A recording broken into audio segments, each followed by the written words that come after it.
Mi esposa y mi hija me dejaron cuando estaba enfermo. Años después, regresaron para intentar adueñarse de mi casa. Pero comencemos desde el principio. Todo empezó cuando recibí un diagnóstico de linfoma de Hodgkin avanzado, lo cual fue una sorpresa, ya que siempre había llevado un estilo de vida activo, con una dieta saludable y asistiendo puntualmente a mis chequeos médicos anuales. El oncólogo me explicó que las causas específicas del cáncer no estaban claras. A pesar de las bajas probabilidades de supervivencia, decidí someterme a un tratamiento riguroso y luchar por mi vida. Tras el diagnóstico, me senté con mi esposa Daisy, con quien llevaba 15 años de matrimonio, y nuestra hija adolescente Luna para darles la noticia. Entendiblemente, estaban devastadas, pero les aseguré que haría todo lo posible para combatir la enfermedad. Sin embargo, no pude evitar preocuparme por cómo esto afectaría la dinámica de nuestra familia. El médico me advirtió que la quimioterapia sería debilitante y mencionó que muchas parejas no sobreviven a situaciones como esta.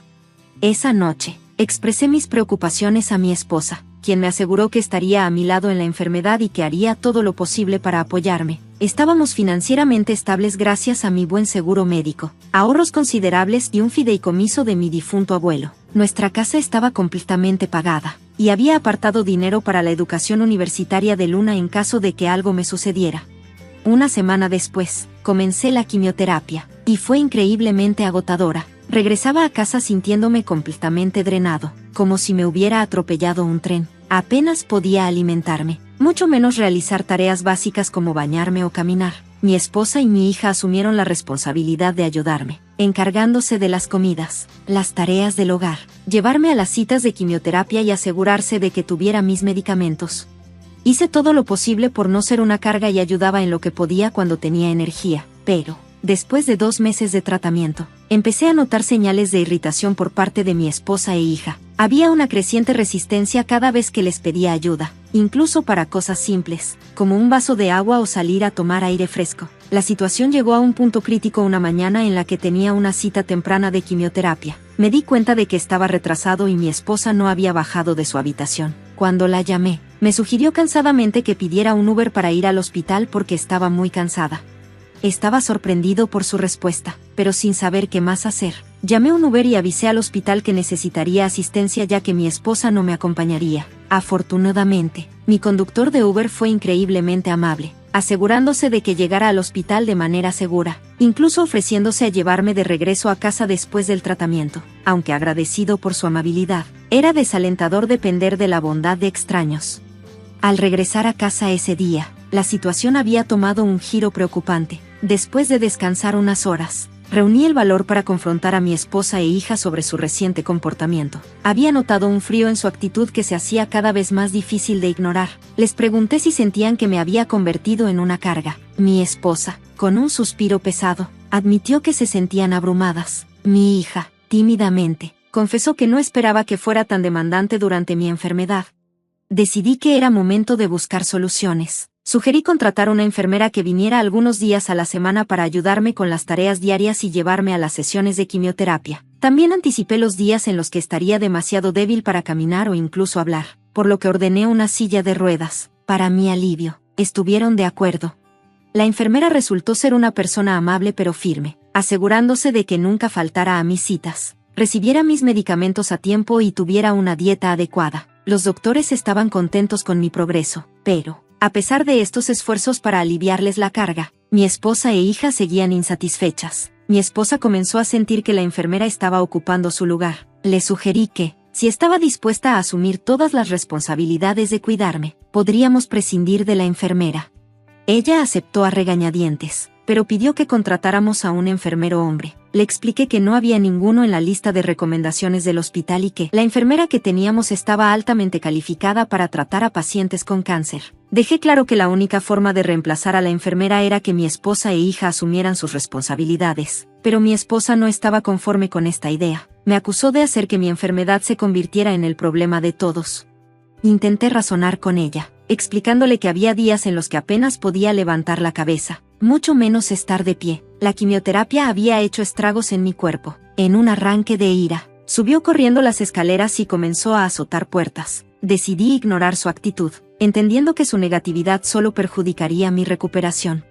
Esa noche, recibí una llamada de mi suegra, quien vivía en otro estado. Me expresó su descontento con que hubiera traído a otra mujer a la casa de su hija.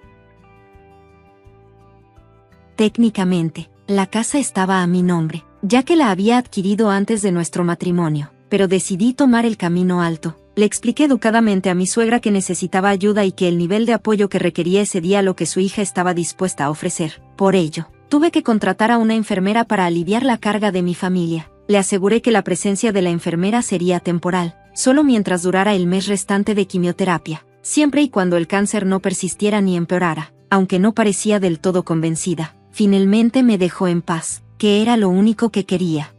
Durante aproximadamente una semana después de esa conversación, todo parecía relativamente normal. Mi tratamiento continuó progresando sin problemas. Sin embargo, un día fatídico, al regresar de una sesión de quimioterapia, me encontré con un camión de mudanza estacionado frente a mi casa. Mi esposa y mi hija habían empacado todas sus pertenencias y me informaron que se irían a vivir con su madre. Me sentí profundamente herido y molesto, pero el agotamiento me impidió expresar adecuadamente mis sentimientos. La decisión de mi esposa de marcharse justo después de mi sesión de quimioterapia, cuando sabía que estaría completamente agotado e incapaz de comunicarme bien, me pareció cruel.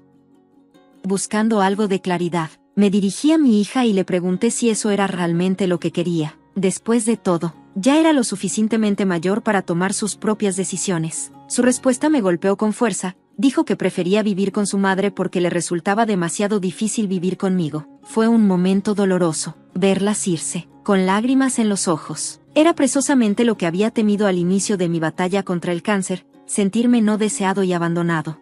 En medio de mi agitación emocional, mi hermano intervino con una solución. Notó que la enfermera pasó más tiempo conmigo ese día y preguntó si tenía algún familiar cercano que pudiera brindarme apoyo. Aunque vivía a 3 horas de distancia y tenía 2 hijos pequeños, generosamente se ofreció a tomar tiempo libre del trabajo para quedarse conmigo hasta que encontrara una solución más permanente. Cuando llegó, estaba furioso por lo que mi esposa había hecho, refiriéndose a ella como egoísta e ingrata. Señaló que nunca había tenido que trabajar desde nuestro matrimonio y que siempre me había asegurado de que no le faltara nada. El tiempo libre de mi hermano era limitado a una semana, pero tenía otra propuesta en mente. La hermana de su esposa, Cara, estaba pasando por un doloroso divorcio y necesitaba un lugar seguro para quedarse temporalmente. Su esposo pronto sería exmarido y había sido el sostén económico, dejándola con recursos financieros limitados. Cara también estaba estudiando radiología en una universidad cercana gracias a una beca, y mi casa estaba convenientemente más cerca del campus. Parecía una solución ideal. Yo tendría a alguien en casa en caso de emergencias, y ella tendría un refugio lejos de su tumultuosa relación. Acepté el arreglo, asegurándole a mi hermano que Cara no tendría que pagar renta, ya que ya estaría lidiando conmigo. Podía elegir la habitación que quisiera, ya que no me importaba. Mi esposa y mi hija se habían llevado casi todo, dejando solo la cama y algunos vestidos. Mi hermano se quedó el resto de la semana, y Cara llegó el último día de su estancia. Él la ayudó a instalarse, y ella expresó su gratitud por dejarla quedarse conmigo. Cara prometió ser considerada, limpiar después de sí misma y ayudar en lo que fuera necesario. Era una persona genuinamente amable. Le expliqué que no tendría que hacer demasiado, ya que mi enfermera ahora venía 7 días a la semana en lugar de 4. Despedí a mi hermano y ayudé a Cara a instalarse lo mejor que pude. En las semanas que siguieron, todo marchó relativamente bien. Extrañaba a mi esposa y a mi hija, pero parecía que yo era el único que sentía eso, porque ni siquiera se molestaron en llamar o saber cómo estaba. La presencia de Cara resultó ser de gran ayuda. Se encargó de las compras, hizo la mayoría de la limpieza y hasta ayudó con la preparación de las comidas. Durante todo este tiempo, nunca se quejó de nada. Un mes y medio después de la partida de mi esposa, recibí la noticia de que estaba libre de cáncer. Un momento trascendental que celebré tocando la campana en el hospital. Mi enfermera me preguntó qué quería hacer a continuación, ahora que estaba prácticamente curado. Mi decisión inmediata fue solicitar el divorcio unilateral, liberándome de un matrimonio que había demostrado ser insostenible durante mi difícil lucha. Con los trámites de divorcio en marcha, me enfoqué en el siguiente paso crucial: recuperarme del cáncer. Fue una jornada en sí misma. Poco a poco comencé a recuperar fuerzas. Mi cabello volvió a crecer. Mis cicatrices empezaron a sanar y estaba ganando peso. Seguí un régimen de comidas saludables la mayor parte del tiempo, pero me permití algunos días para disfrutar de mis platillos favoritos que había extrañado durante mi enfermedad.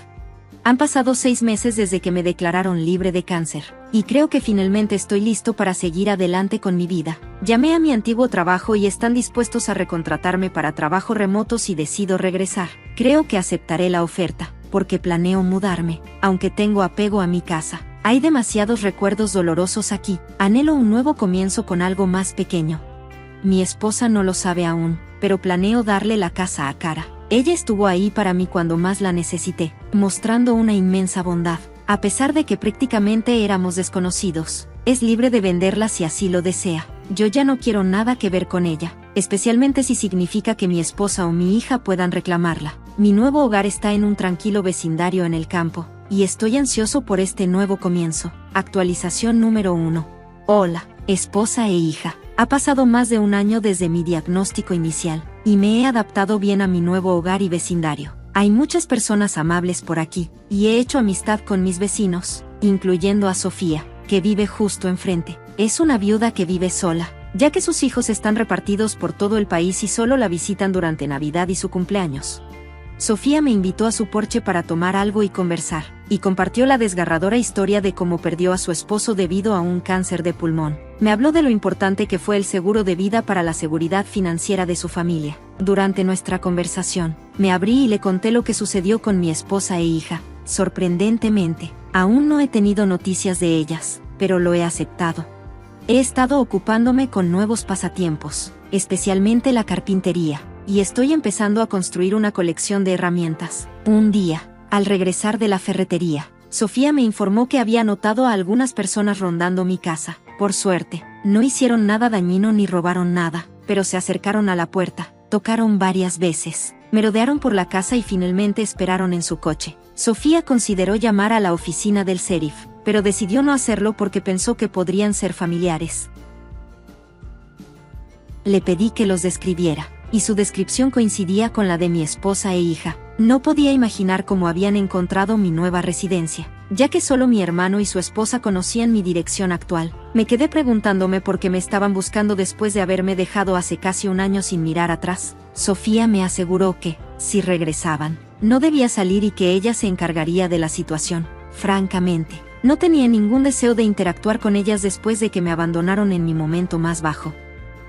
Esa misma noche, llamé a mi hermano, quien me informó que mi esposa e hija habían estado acosando a Cara y a su compañera de cuarto en mi antigua casa. Por suerte, Cara tenía pruebas documentadas de que la casa ahora estaba a su nombre y les explicó que me la había comprado. Fue una decisión inteligente de su parte. Me sentí mal de que Cara tuviera que pasar por este calvario por culpa de mi familia, así que la llamé directamente para disculparme. Espero que la próxima vez que vuelvan, pueda resolver la situación de una vez por todas. En cuanto a mi esposa, no estoy seguro de si sabe sobre el divorcio unilateral. Mi abogado envió una copia a la casa de su madre, pero es posible que la hayan confundido con correo basura. De todos modos, he llegado a un punto en el que ya no me importa. Ella y yo ya no somos nada. Actualización número 2. Mi esposa e hija volvieron a aparecer en mi casa, pero esta vez fue más temprano en el día. Mientras trabajaba, escuché golpes en la puerta y decidí revisar las cámaras de seguridad. Efectivamente, eran ellas. Mi exesposa lucía igual que la recordaba, pero Luna había crecido mucho. Prácticamente era una mujer joven ahora. Seguí el plan que Sofía y yo habíamos discutido, quedarme dentro pero acercarme a la puerta para escuchar mejor. Sofía, siempre la buena vecina, salió a saludarlas e introdujo su nombre. Mi esposa le preguntó si conocía a un hombre llamado Charlie que solía vivir allí. Sofía, tan confundida como yo, le preguntó por qué usaba el término solía. Mi esposa explicó que su esposo, no ex esposo, había vivido en esa casa antes de su reciente y prematura muerte tras una larga estadía en el hospital. Mi mandíbula cayó al piso al escuchar esta revelación porque, hasta donde yo sabía, no había ningún registro de mi muerte, especialmente en el hospital donde recibí tratamiento. Mi esposa continuó afirmando que eran los parientes más cercanos, insinuando que la casa les pertenecía legítimamente. Sofía les explicó que alguien llamado Charlie vivió allí un tiempo, pero aclaró que se trataba de un hombre divorciado. También compartió que durante nuestra convivencia como vecinos, yo le había contado que mi esposa me había dejado y que yo había presentado un divorcio unilateral. Sofía añadió que, según sabía, yo tenía la intención de legar todos mis bienes a la caridad, ya que no tenía otra familia además de mi hermano. Por eso, le resultaba extraño ver a dos mujeres husmeando alrededor de mi casa. La conversación cayó en un incómodo silencio antes de que Sofía les preguntara si tenían un certificado de defunción o un testamento. Respondieron que no. Sofía les explicó que, una vez que tuvieran esos documentos, podrían llevarlos a la oficina de registros del condado y, si realmente eran las propietarias legítimas, podrían obtener la escritura a su nombre. Mi esposa no tomó bien esta sugerencia. Le preguntó a Sofía quién se creía que era y comenzó a gritar, afirmando que Sofía no tenía autoridad para interferir en sus asuntos. También la acusó de ser entrometida y le exigió que se metiera en sus propios asuntos. Sentí una profunda vergüenza. La gente de este vecindario había sido increíblemente amable conmigo. Y aquí estaba mi exesposa causando una escena y alterando su paz. Parte de mí quería salir y ponerle un alto, pero decidí seguir con nuestro plan. Sofía, bendita sea, se disculpó con ellas y explicó que solo estaba tratando de ayudar. Regresó a su casa y, poco después, mi exesposa e hija se marcharon. Tras terminar mi trabajo, fui a la casa de Sofía para disculparme. Ella se lo tomó a la ligera, mencionando que, aunque le parecía repulsivo el comportamiento de mi esposa, también encontró el incidente algo divertido. Ojalá pudiera estar de acuerdo con ella, pero sabía que mi esposa podía ser muy temperamental cuando estaba molesta. Si alguna vez vuelve, estoy decidido a confrontarla y pedirle que me deje en paz.